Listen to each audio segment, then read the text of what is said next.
মুখে অরুচি, কিছু খেতে ভালো লাগছে না, কোনো কিছুর স্বাদ পাচ্ছি না। এখন তো প্রায় সব ঘরেই আর জ্বর ভাব।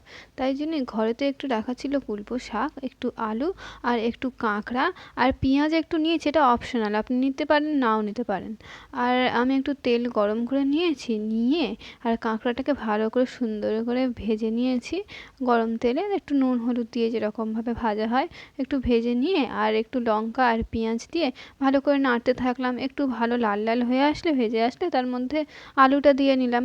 আলুটা দিয়ে ভালো করে আলুটাকে এর মধ্যেই ভেজে নেব। কোনো একটু ঢাকা ঢাকা দিয়ে ভেজে নিয়ে আর তার মধ্যে কুলপো শাকটা একটু দিয়ে দেবো, দিয়ে ভালো করে নাড়তে থাকবো আর কি। এবারে নাড়তে নাড়তে একটু যখন ভাজা ভাজা হয়ে আসবে, জল ছাড়তে থাকবে। তারপরে কিছুক্ষণ পরে নিজের প্রয়োজন মতো একটু অল্প করে জল ঢেলে দিয়ে দিয়ে ভালো করে ফুটিয়ে নিতে হবে। ফুটিয়ে নিলেই ব্যাস তৈরি হয়ে গেল হেলদি স্যুপ। এটা খেতে এত ভালো লাগবে, জ্বর মুখে একবার খেয়েই দেখুন না।